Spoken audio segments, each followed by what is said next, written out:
Dicen que en el centro de tu cuerpo existe un punto sagrado, un portal invisible que conecta tu vida con tus raíces más profundas. Ese lugar es tu ombligo. Para Carl Jung, los símbolos tienen el poder de transformar la mente y romper cadenas invisibles que cargamos desde generaciones. Hoy descubrirás cómo un simple acto simbólico puede liberar tu psique de toda maldición, de esas sombras que te persiguen y no te dejan avanzar. No es magia, es psicología profunda. Y si te atreves a mirar hacia tu centro, encontrarás el verdadero poder de la sanación interior. El ombligo, en apariencia tan simple y cotidiano, guarda un profundo significado simbólico que Carl Jung habría interpretado como un puente hacia nuestro origen más esencial. Desde el momento de la gestación, el ombligo fue el canal a través del cual la vida nos alimentó, un recordatorio físico de que nunca fuimos entidades aisladas, sino que llegamos al mundo a través de un vínculo con algo mayor.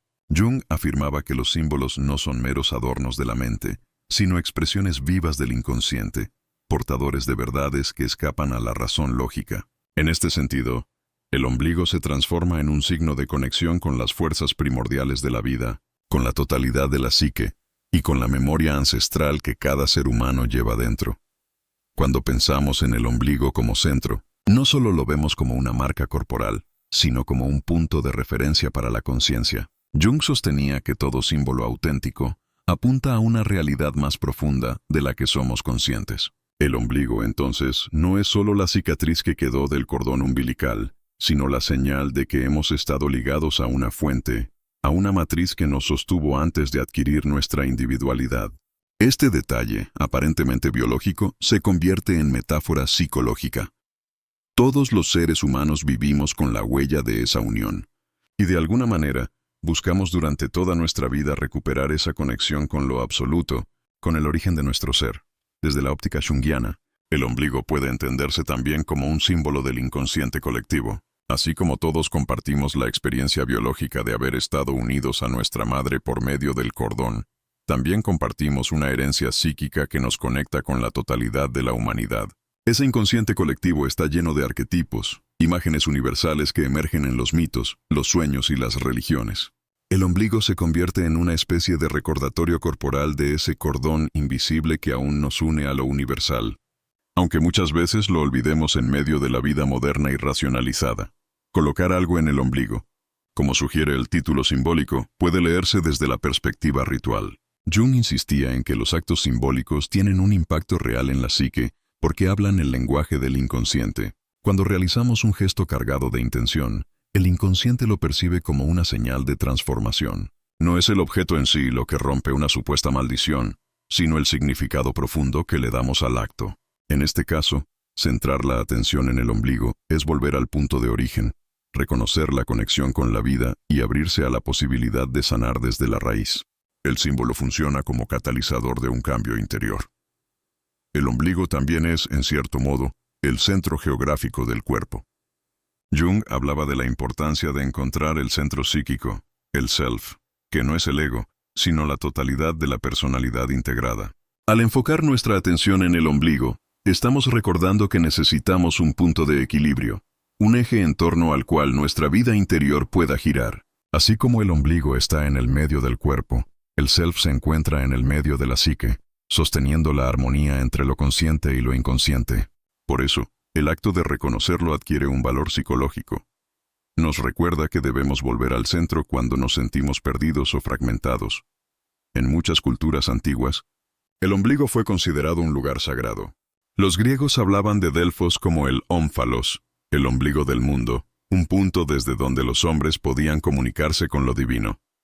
Para Jung, este paralelismo entre lo corporal y lo cósmico no es casualidad, sino una muestra de cómo los arquetipos se reflejan tanto en lo íntimo como en lo universal. El ombligo como símbolo del origen se repite en múltiples tradiciones, porque toca una verdad compartida. Todos venimos de un centro. Todos llevamos dentro la huella del inicio, y todos buscamos reconectar con esa totalidad que nos precede. Al comprender esto, se hace evidente que el ombligo no es solo un vestigio físico del nacimiento, sino una puerta simbólica hacia lo que Jung llamaría la totalidad psíquica. Mirar hacia ese centro nos invita a recordar de dónde venimos, a reconocer que no somos seres aislados ni malditos por azares externos, sino que llevamos dentro una conexión con la vida misma. Y en ese reconocimiento, muchas de las cadenas que sentimos como maldiciones comienzan a perder fuerza, porque entendemos que no estamos rotos ni condenados, sino ligados a una fuente que puede nutrirnos todavía si aprendemos a escucharla.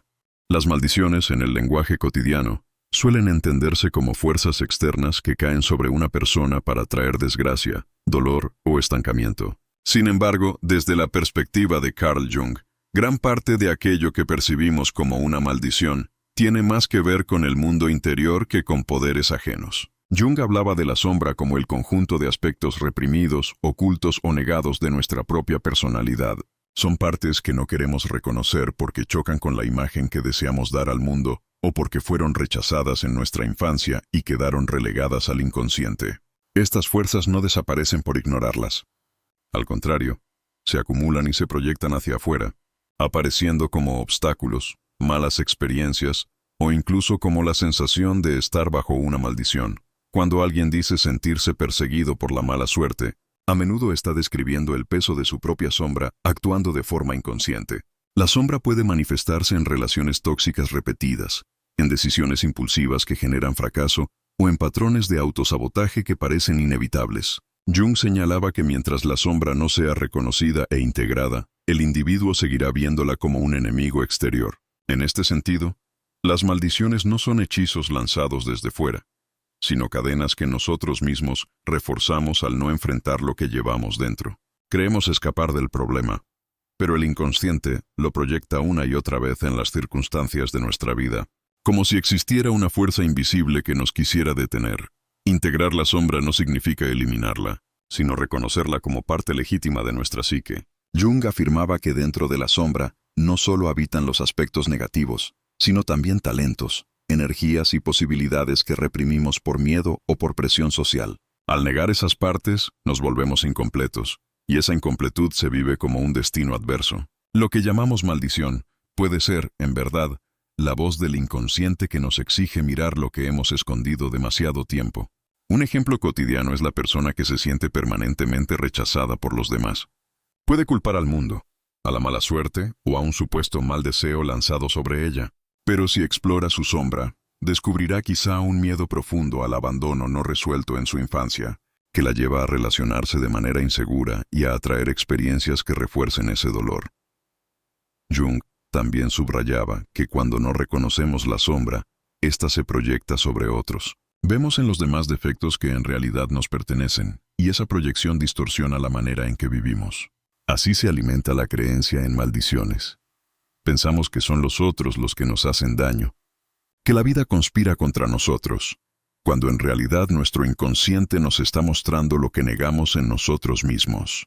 Romper una maldición, desde esta mirada, no requiere rituales mágicos externos, sino un trabajo valiente de introspección y aceptación. Se trata de traer a la luz lo que hemos mantenido en la oscuridad.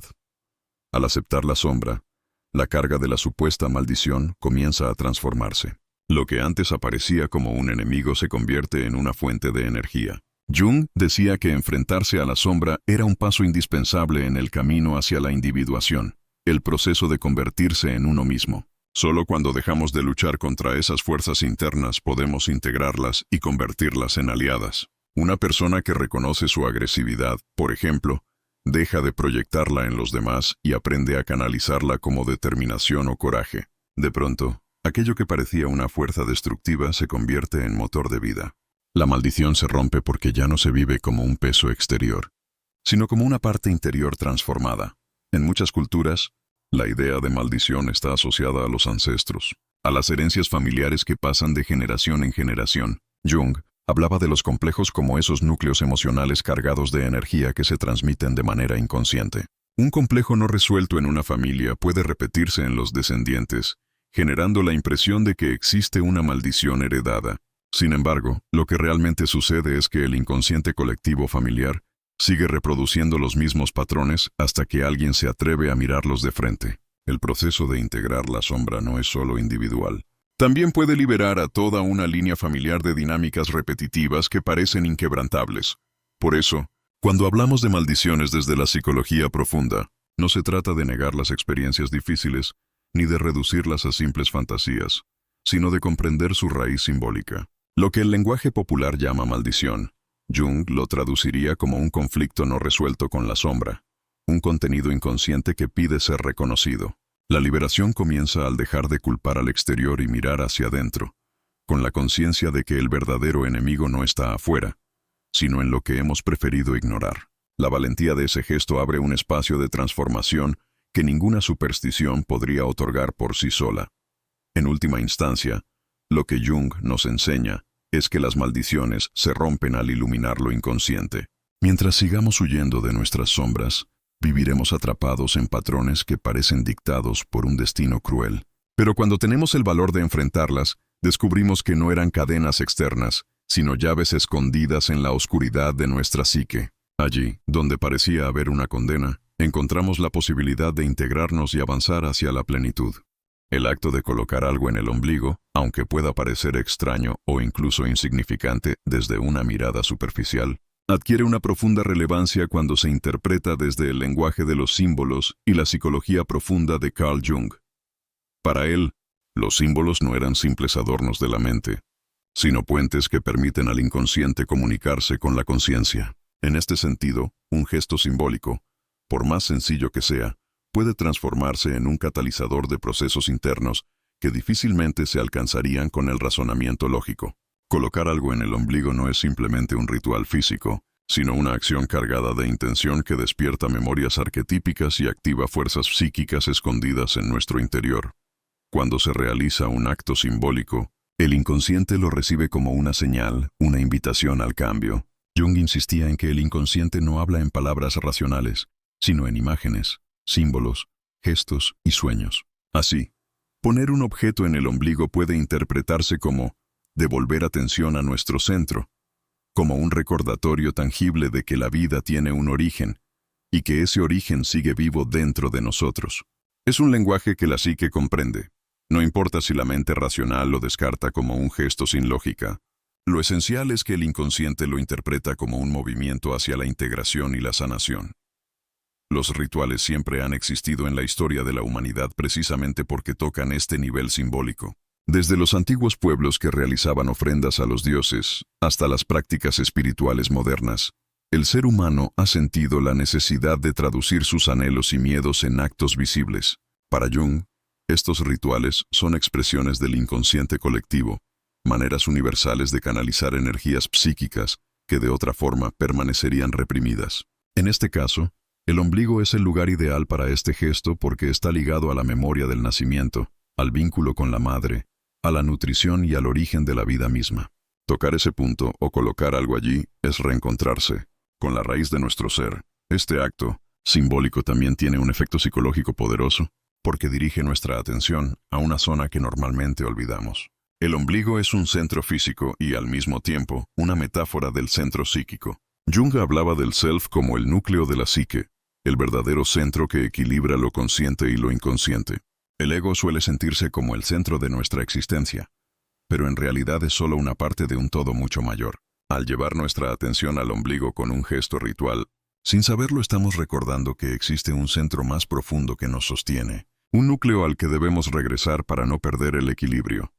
La acción de colocar algo en el ombligo también puede entenderse como una forma de anclaje. Muchas veces el ser humano se siente fragmentado, dividido entre diferentes deseos, emociones y pensamientos.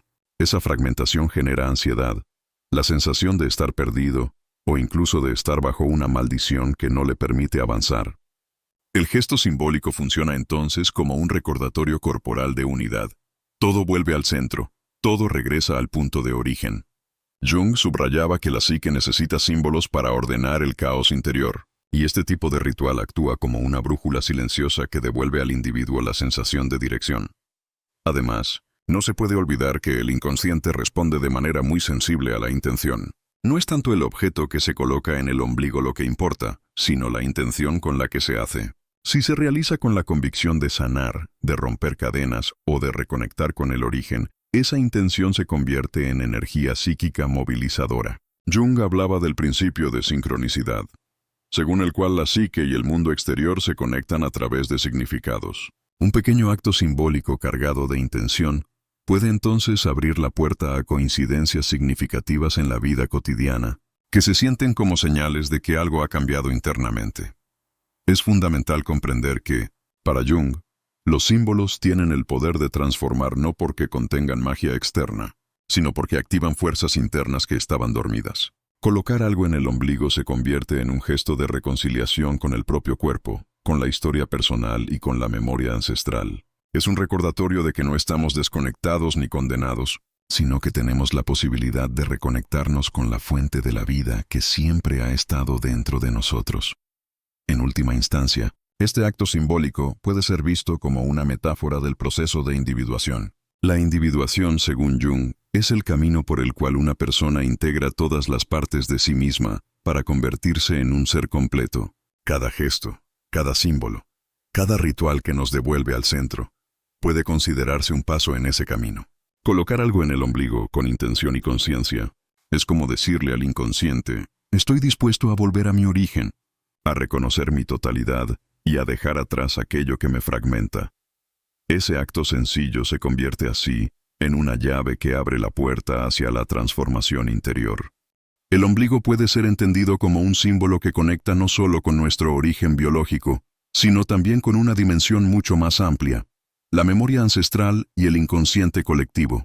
Carl Jung desarrolló la idea del inconsciente colectivo como una capa profunda de la psique que no pertenece únicamente al individuo, sino que es compartida por toda la humanidad.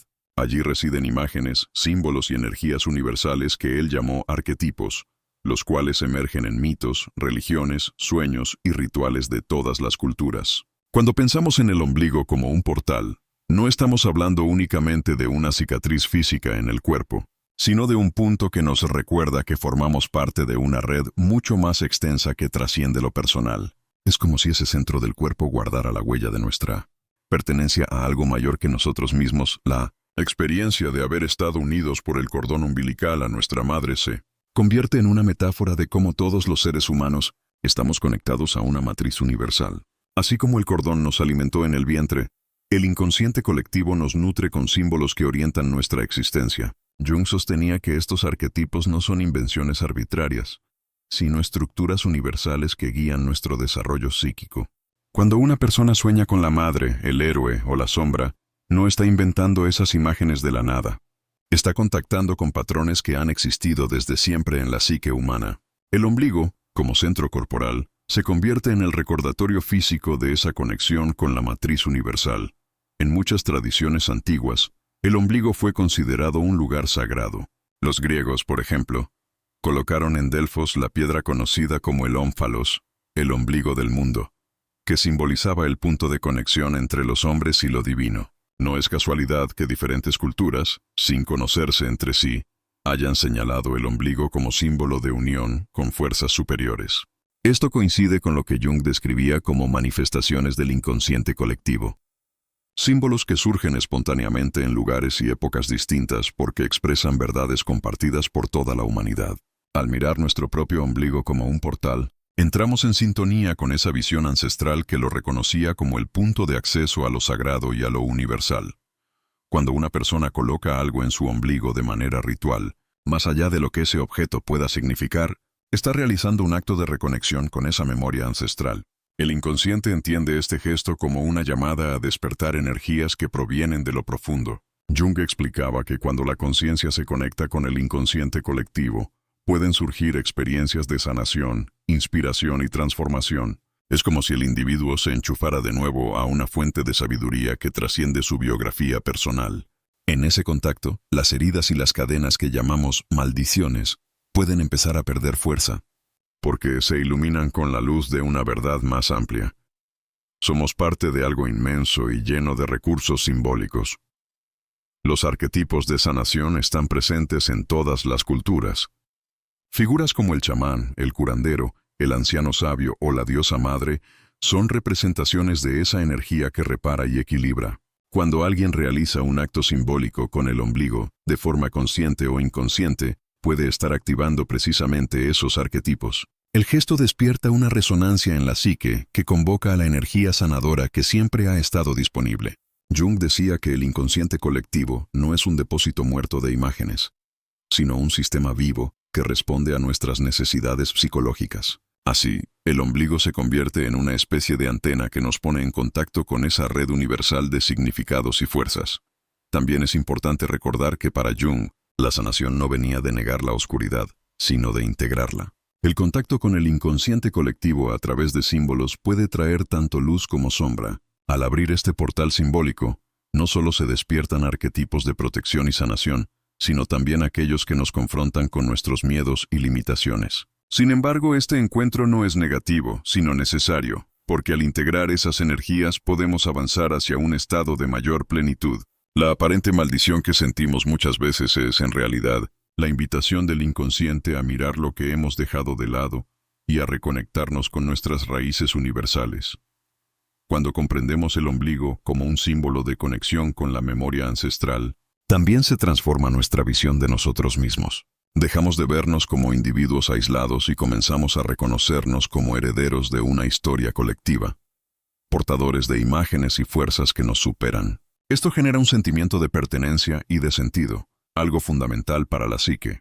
Jung observaba que muchas crisis existenciales ocurren porque las personas se sienten desconectadas de algo más grande que ellas. El contacto con símbolos como el ombligo puede devolvernos esa sensación de conexión, lo que en sí mismo ya es profundamente sanador. En la práctica, este contacto simbólico puede traducirse en una mayor apertura a la intuición, en sueños reveladores, en la capacidad de reconocer patrones que antes parecían invisibles. Es como si el inconsciente colectivo respondiera al llamado y ofreciera recursos creativos y espirituales para afrontar la vida. La persona que antes se sentía atrapada en la idea de una maldición comienza a percibir que no está sola, que tiene acceso a una red invisible de energía y sabiduría. Esa certeza interna puede transformar la manera en que enfrenta sus dificultades y darle un nuevo impulso para continuar su camino.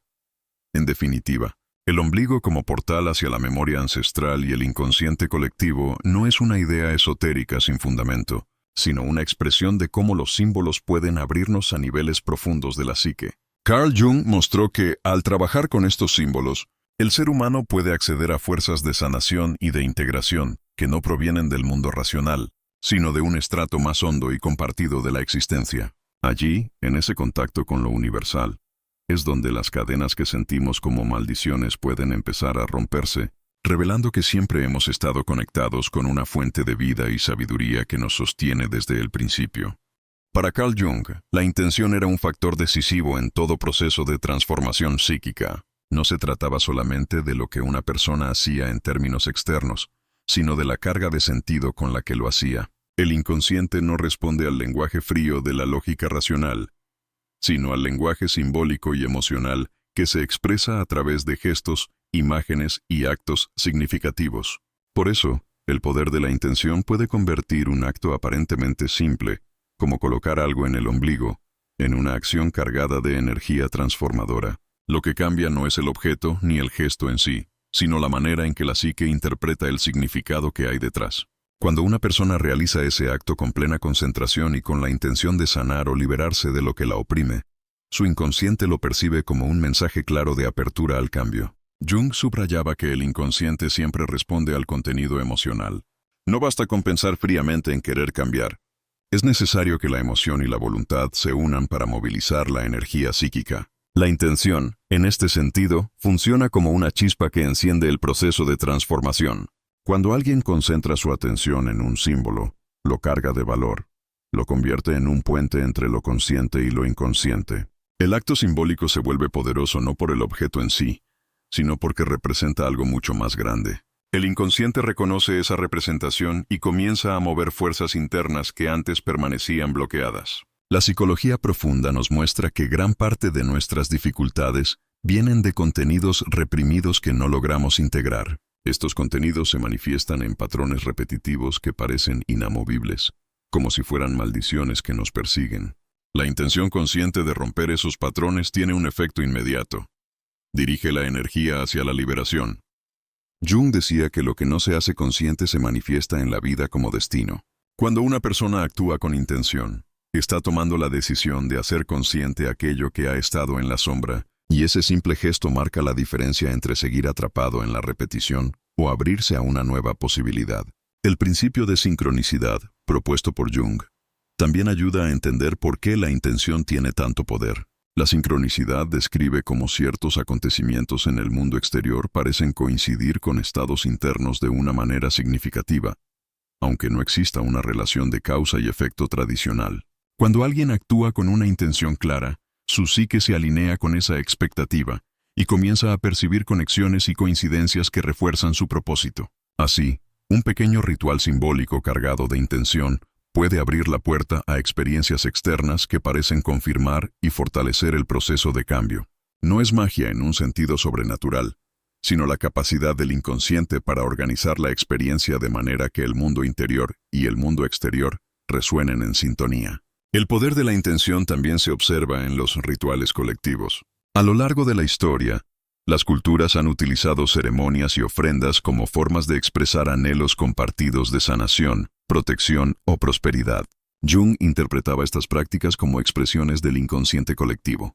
Cuando muchas personas realizan un acto con la misma intención, la carga simbólica se multiplica y se genera un campo de energía psíquica compartida que refuerza el efecto. En el plano individual, algo similar ocurre cuando se realiza un ritual personal. La intención lo impregna de un valor tan profundo que la psique lo recibe como una orden de transformación.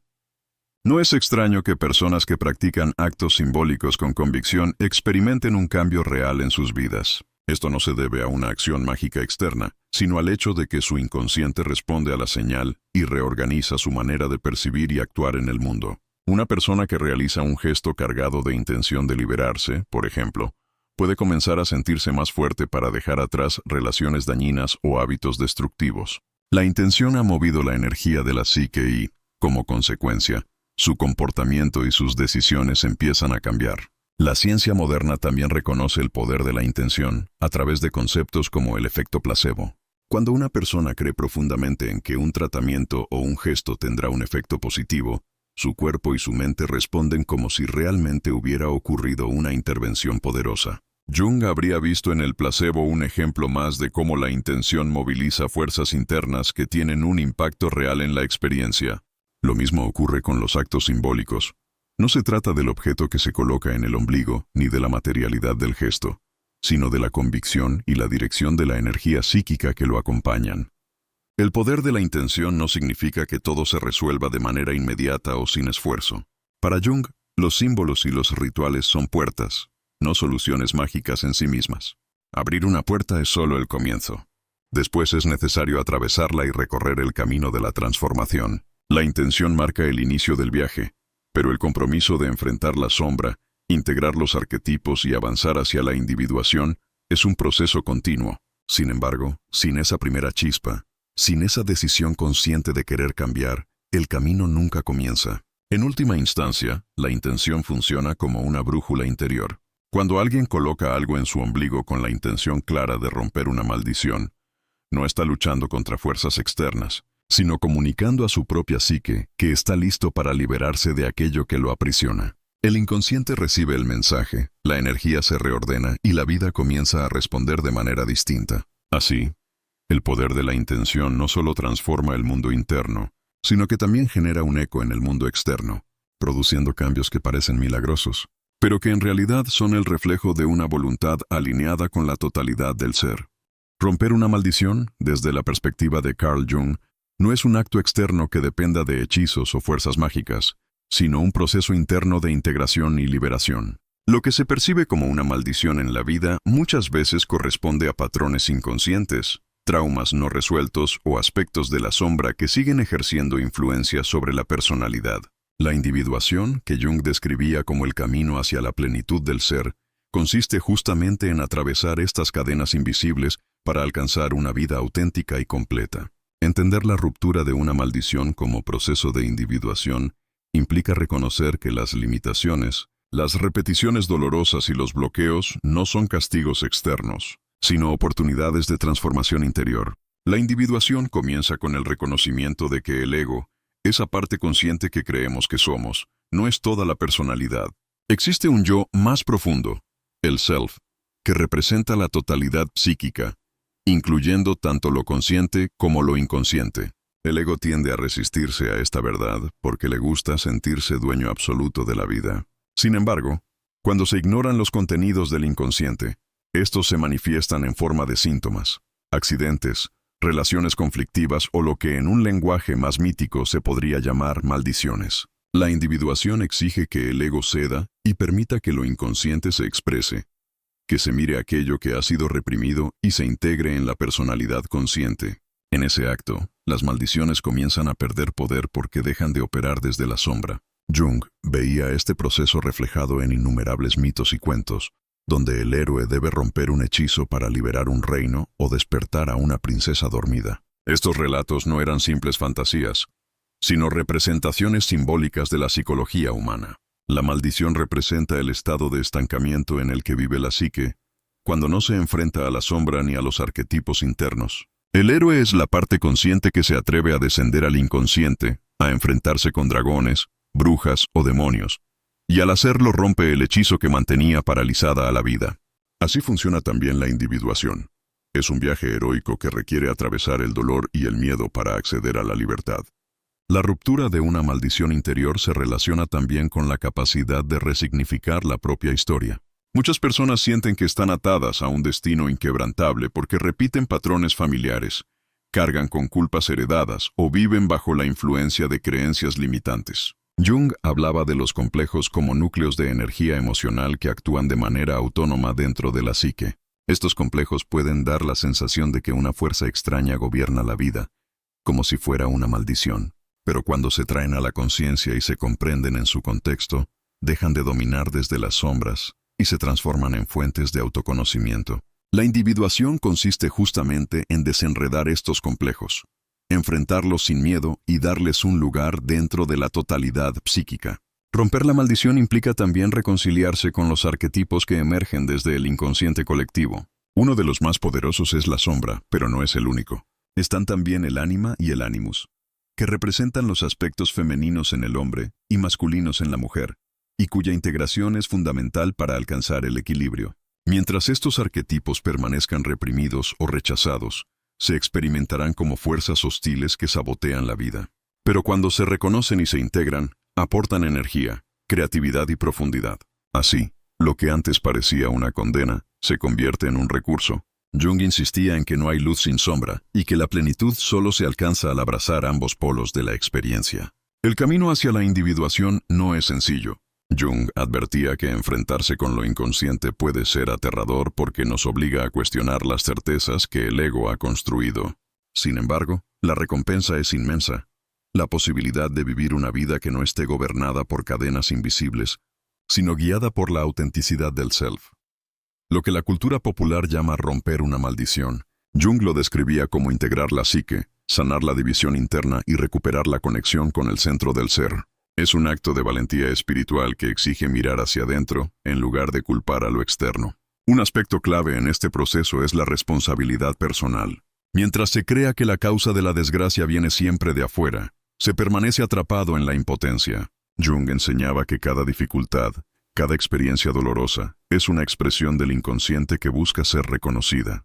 Cuando alguien toma la responsabilidad de enfrentar su propio mundo interno, deja de ser víctima de supuestas maldiciones y se convierte en protagonista de su proceso de transformación. La individuación es, en este sentido, la ruptura definitiva de cualquier cadena porque pone al individuo en contacto con su verdadera esencia, más allá de condicionamientos y creencias limitantes.